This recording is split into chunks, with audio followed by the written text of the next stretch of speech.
নমস্কাৰ মই প্ৰণীতা সুটিয়া লৈছো ৰাজ্যৰ হাজাৰ হাজাৰ উচ্ছেদিতৰ বাবে আটাইতকৈ ডাঙৰ খবৰ ভাল খবৰ আহি গল সাংসদ ৰকিবুল হুছেইনে প্ৰতিশ্ৰুতি দিছে যে কংগ্ৰেছ চৰকাৰ অহাৰ লগে লগে তেওঁলোকৰ ঘৰ মাটি সকলো দি দিয়া হ'ব উচ্ছেদ কোনোপধ্যে মানি নলয় কংগ্ৰেছে উচ্ছেদ বন্ধ কৰিব এই কথা কৈ দিলে সাংসদ ৰকিবুল হুছেইনে লগতে ক'লে যে কংগ্ৰেছ চৰকাৰ আহিলে উচ্ছেদিতই পাব ঘৰ আৰু মাটি তেওঁলোকক উভতাই দিয়া হ'ব ঘৰ তেওঁলোকক বনাই দিয়া হ'ব কংগ্ৰেছে ঘৰ বনাই দিব মাটি উভতাই দিব এই প্ৰতিশ্ৰুতি দিছে সাংসদ ৰকিবুল হুছেইনে বৃহৎ মন্তব্য কৰিছে উচ্ছেদিত লোকসকলক আশ্বস্ত কৰিছে তেওঁ যে কংগ্ৰেছ চৰকাৰ আহক লগে লগে তেওঁলোকে ঘৰ আৰু মাটি লাভ কৰিব যিমান ঠাইত উচ্ছেদ হ'ল সকলোকে সেই ঠাইত পুনৰ বহুৱাই দিয়া হ'ব সেই ঠাইত তেওঁলোকৰ বাবে পুনৰ ঘৰ নিৰ্মাণ কৰি দিয়া হ'ব পূৰ্বতকৈ বেছি ধুনীয়া ঘৰ তেওঁলোকক বনাই দিব কংগ্ৰেছে ঘৰ বনাই দিব উচ্ছেদিত লোকসকলৰ বাবে ডাঙৰ খবৰটো দিছে সাংসদ ৰকিবুল হুছেইনে লৈছে অবিচাৰ এই মুহূৰ্তৰ এটা বিগ ব্ৰেকিং নিউজ ৰাজ্যৰ হাজাৰ হাজাৰ উচ্ছেদিতৰ বাবে আহি গ'ল এটা ভাল খবৰ কংগ্ৰেছ সাংসদ ৰকিবুল হুছেইনে আশ্বস্ত কৰিছে যে উচ্ছেদিত লোকসকলে ঘৰ লাভ কৰিব প্ৰতিগৰাকী উচ্ছেদিত সংখ্যালঘু পৰিয়ালে মাটি আৰু ঘৰ লাভ কৰিব বুলি প্ৰতিশ্ৰুতি প্ৰদান কৰিছে সাংসদগৰাকীয়ে গোৱালপাৰা ধুবুৰী চাপৰ পাইকান লখিমপুৰ আদি সকলো ঠাইৰ উচ্ছেদিতই ঘৰ মাটি লাভ কৰিব কংগ্ৰেছ চৰকাৰ আহিলে এই সকলো উচ্ছেদিতই ঘৰ লাভ কৰিব তেওঁলোকক ঘৰ বনাই দিয়া হ'ব মাটি উভতাই দিয়া হ'ব কংগ্ৰেছ চৰকাৰ আহক মাত্ৰ অপেক্ষা অন্ন বস্ত্ৰ বাসস্থানৰ যোগান ধৰা মূল কাম কংগ্ৰেছৰ অন্ন বস্ত্ৰ আৰু বাসস্থান তেওঁলোকে যোগান ধৰিম বুলি মূল মন্ত্ৰ লৈছে সাংসদ ৰকিবুল হুছেইনে এই ডাঙৰ মন্তব্য কৰিছে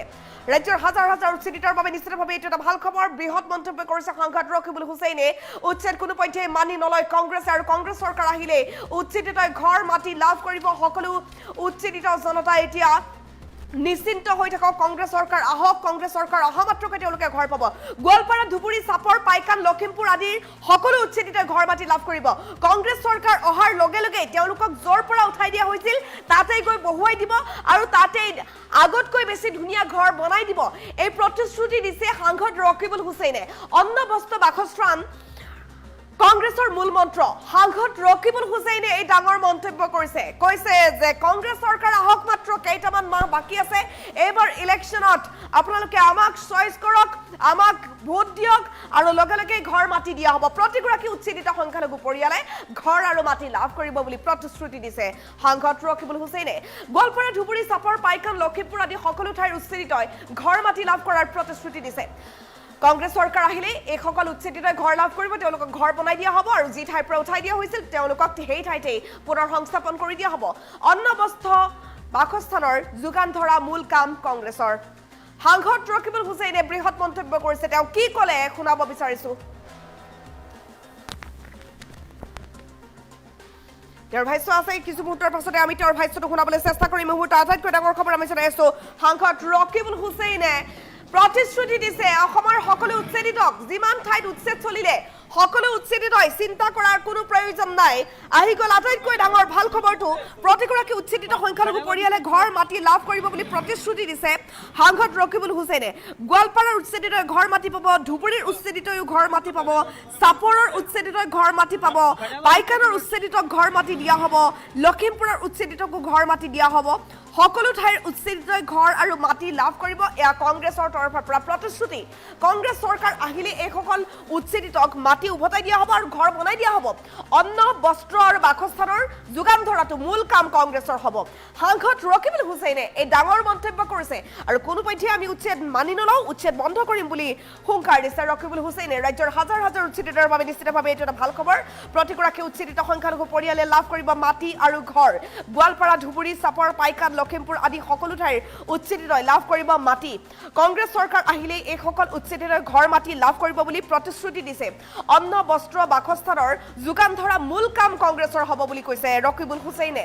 সাংসদ ৰকিবুল হুছেইনে কৰিলে ডাঙৰ মন্তব্য এই মুহূৰ্তত যে উচ্ছেদিত লোকসকলে চিন্তা কৰিব নালাগে উচ্ছেদিত লোকসকলক ঘৰ মাটি দিয়া হ'ব তেওঁলোকক য'ৰ পৰা উঠাই দিয়া হৈছে তাতে সংস্থাপন দিয়া হ'ব পূৰ্বতকৈ আৰু ধুনীয়া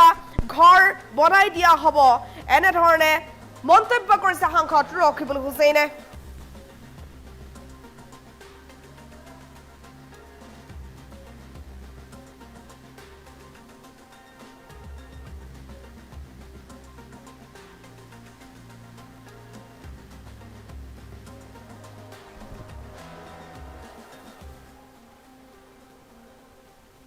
এই মুহূৰ্তত আটাইতকৈ ডাঙৰ খবৰ আমি জনাইছো সাংসদ ৰকিবুল হুছেইনে ডাঙৰ প্ৰতিশ্ৰুতি দিছে কংগ্ৰেছ চৰকাৰ আহিলে উচ্ছেদিতাই ঘৰ মাটি লাভ কৰিব উচ্ছেদ কোনো পধ্যে মানি নলয় কংগ্ৰেছে উচ্ছেদ বন্ধ কৰিম বুলি হুংকাৰ দিছে সাংসদ ৰকিবুল হুছেইনে এই মুহূৰ্তত আটাইতকৈ ডাঙৰ খবৰ আমি জনাইছো কংগ্ৰেছ চৰকাৰ অহাৰ লগে লগে উচ্ছেদিতাই ঘৰ মাটি লাভ কৰিব বুলি প্ৰতিশ্ৰুতি দিছে ৰকিবুল হুছেইনে কিছু মুহূৰ্তৰ পূৰ্বে সংবাদ মাধ্যমৰ সন্মুখত ডাঙৰ মন্তব্য কৰি কৈছে যে উচ্ছেদিত লোকসকলে আৰু চিন্তা কৰিব নালাগে প্ৰতিগৰাকী উচ্ছেদিত সংখ্যালঘু পৰিয়ালে ঘৰ মাটি লাভ কৰিব গোৱালপাৰা ধুবুৰী চাপৰ পাইকান লখিমপুৰ আদি সকলো ঠাইৰ উচ্ছেদিতই লাভ কৰিব ঘৰ আৰু মাটি কংগ্ৰেছ চৰকাৰ আহিলে এই সকল উচ্ছেদিতই ঘৰ মাটি লাভ কৰিব অন্ন বস্ত্ৰ বাসস্থানৰ যোগান ধৰা মূল কাম কংগ্ৰেছৰ সাংসদ ৰকিবুল হুছেইনে এই ডাঙৰ মন্তব্য কৰিছে বৃহৎ মন্তব্য কৰিছে সাংসদ ৰকিবুল হুছেইনে কৈ দিলে যে কোনো এগৰাকী উচ্ছেদিত আৰু চিন্তা কৰিব নালাগে তেওঁলোকক ঘৰ পুনৰ বনাই দিয়া হ'ব তেওঁলোকৰ ঘৰ বনাই দিম আমি নতুনকৈ তেওঁলোকক সেই ঠাইতে বহুৱাই দিম য'ৰ পৰা তেওঁলোকক উঠাই দিয়া হৈছে এনেধৰণে মন্তব্য কৰিছে সাংসদ ৰকিবুল হুছেইনে আটাইতকৈ ডাঙৰ খবৰ আমি জনাই আছোঁ সাংসদ ৰকিবুল হুছেইনে ডাঙৰ মন্তব্য কৰিছে উচ্ছেদিত লোকসকলে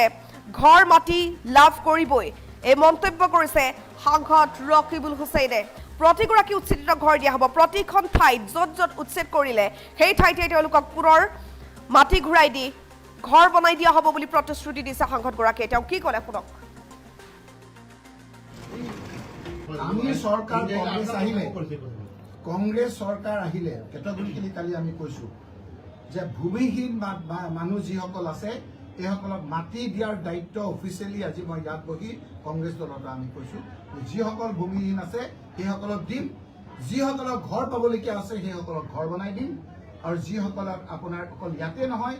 মই যোৱা পৰহি গৈছো কাৰ্বি আংলঙত তাতো আপোনাৰ টি গাৰ্ডেনত আমাৰ ট্ৰাইবেল মানুহক ঘৰ মাটি উচ্ছেদ কৰি পেলাই আদানীক দিব ওলাইছে ৯,০০০ বিঘা মাটি আজি আপোনাৰ ডিমা হাছাত দিব ওলাইছে আমি এই কঠীয়া ভাঙা সেই ছোৱালীকেইজনীকো সেই মাটি আমি ঘূৰাই দিম আমাৰ চৰকাৰ আহিব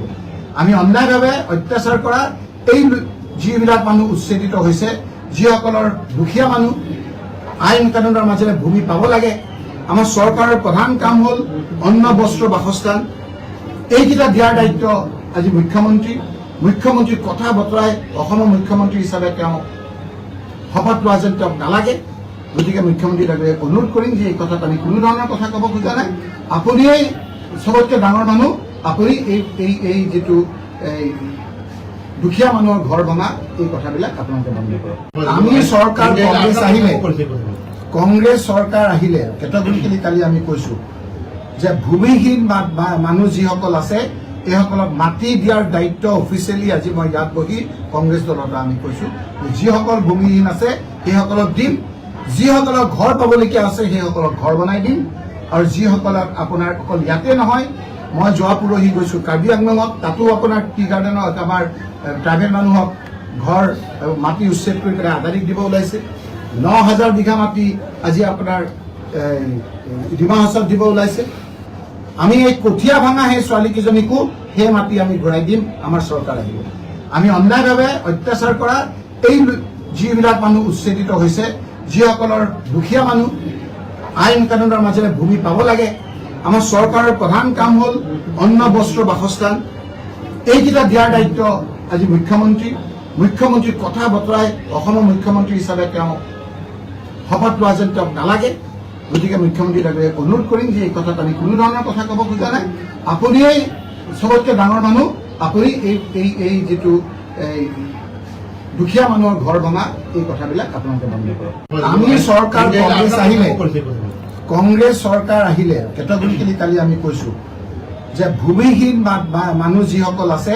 এইসকলক মাটি দিয়াৰ দায়িত্ব অফিচিয়েলি আজি মই ইয়াত বহি কংগ্ৰেছ দলৰ আমি কৈছো যিসকল ভূমিহীন আছে সেইসকলক দিম যিসকলক ঘৰ পাবলগীয়া আছে সেইসকলক ঘৰ বনাই দিম আৰু যিসকলক আপোনাৰ অকল ইয়াতে নহয় মই যোৱা পৰহি গৈছো কাৰ্বি আংলঙত তাতো আপোনাৰ টি গাৰ্ডেনত আমাৰ ট্ৰাইবেল মানুহক ঘৰ মাটি উচ্ছেদ কৰি পেলাই আদানীক দিব ওলাইছে ৯,০০০ বিঘা মাটি আজি আপোনাৰ ডিমা হাছাত দিব ওলাইছে আমি এই কঠীয়া ভাঙা সেই ছোৱালীকেইজনীকো সেই মাটি আমি ঘূৰাই দিম আমাৰ চৰকাৰ আহিব আমি অন্যায়ভাৱে অত্যাচাৰ কৰা এই যিবিলাক মানুহ উচ্ছেদিত হৈছে যিসকলৰ দুখীয়া মানুহ আইন কানুনৰ মাজেৰে ভূমি পাব লাগে আমাৰ চৰকাৰৰ প্ৰধান কাম হ'ল অন্ন বস্ত্ৰ বাসস্থান এইকেইটা দিয়াৰ দায়িত্ব আজি মুখ্যমন্ত্ৰীৰ কথা বতৰাই অসমৰ মুখ্যমন্ত্ৰী হিচাপে তেওঁ শপত লোৱা যেন তেওঁক নালাগে। গতিকে মুখ্যমন্ত্ৰীক অনুৰোধ কৰিম যে এই কথাত আমি কোনো ধৰণৰ কথা ক'ব খোজা নাই। আপুনিয়েই চবতকৈ ডাঙৰ মানুহ, আপুনি এই যিটো দুখীয়া মানুহৰ ঘৰ ভঙা এই কথাবিলাক আপোনালোকে বন্ধ কৰক। আমি চৰকাৰ কংগ্ৰেছ চৰকাৰ আহিলে কেটেগৰিকেলি কালি আমি কৈছো যে ভূমিহীন মানুহ যিসকল আছে এইসকলক মাটি দিয়াৰ দায়িত্ব অফিচিয়েলি আজি মই ইয়াত বহি কংগ্ৰেছ দলৰ পৰা আমি কৈছো। যিসকল ভূমিহীন আছে সেইসকলক দিম, যিসকলক ঘৰ পাবলগীয়া আছে সেইসকলক ঘৰ বনাই দিম, আৰু যিসকলক আপোনাৰ অকল ইয়াতে নহয়, মই যোৱা পৰহি গৈছো কাৰ্বি আংলঙত, তাতো আপোনাৰ টি গাৰ্ডেনত আমাৰ ট্ৰাইবেল মানুহক ঘৰ মাটি উচ্ছেদ কৰি পেলাই আদানীক দিব ওলাইছে। 9,000 বিঘা মাটি আজি আপোনাৰ ডিমা হাছাওত দিব ওলাইছে। আমি এই কঠীয়া ভাঙা সেই ছোৱালীকেইজনীকো সেই মাটি আমি ঘূৰাই দিম, আমাৰ চৰকাৰ আহিব। আমি অন্যায়ভাৱে অত্যাচাৰ কৰা এই যিবিলাক মানুহ উচ্ছেদিত হৈছে, যিসকলৰ দুখীয়া মানুহ আইন কানুনৰ মাজেৰে ভূমি পাব লাগে, আমাৰ চৰকাৰৰ প্ৰধান কাম হ'ল অন্ন বস্ত্ৰ বাসস্থান। এইকেইটা দিয়াৰ দায়িত্ব আজি মুখ্যমন্ত্ৰীৰ কথা বতৰাই অসমৰ মুখ্যমন্ত্ৰী হিচাপে তেওঁ শপত লোৱা যেন তেওঁক নালাগে।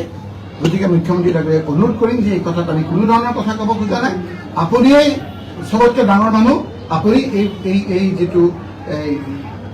দুখীয়া মানুহৰ ঘৰ ভঙা এই কথাবিলাক আপোনালোকে বন্ধ কৰক। আমি চৰকাৰ কংগ্ৰেছ চৰকাৰ আহিলে কেটেগৰিকেলি কালি আমি কৈছো যে ভূমিহীন মানুহ যিসকল আছে এইসকলক মাটি দিয়াৰ দায়িত্ব অফিচিয়েলি আজি মই ইয়াত বহি কংগ্ৰেছ দলৰ পৰা আমি কৈছো। যিসকল ভূমিহীন আছে সেইসকলক দিম, যিসকলক ঘৰ পাবলগীয়া আছে সেইসকলক ঘৰ বনাই দিম, আৰু যিসকলক আপোনাৰ অকল ইয়াতে নহয়, মই যোৱা পৰহি গৈছো কাৰ্বি আংলঙত, তাতো আপোনাৰ টি গাৰ্ডেনত আমাৰ ট্ৰাইবেল মানুহক ঘৰ মাটি উচ্ছেদ কৰি পেলাই আদানীক দিব ওলাইছে। 9,000 বিঘা মাটি আজি আপোনাৰ ডিমা হাছাওত দিব ওলাইছে। আমি এই কঠীয়া ভাঙা সেই ছোৱালীকেইজনীকো সেই মাটি আমি ঘূৰাই দিম, আমাৰ চৰকাৰ আহিব। আমি অন্যায়ভাৱে অত্যাচাৰ কৰা এই যিবিলাক মানুহ উচ্ছেদিত হৈছে, যিসকলৰ দুখীয়া মানুহ আইন কানুনৰ মাজেৰে ভূমি পাব লাগে, আমাৰ চৰকাৰৰ প্ৰধান কাম হ'ল অন্ন বস্ত্ৰ বাসস্থান। এইকেইটা দিয়াৰ দায়িত্ব আজি মুখ্যমন্ত্ৰীৰ কথা বতৰাই অসমৰ মুখ্যমন্ত্ৰী হিচাপে তেওঁ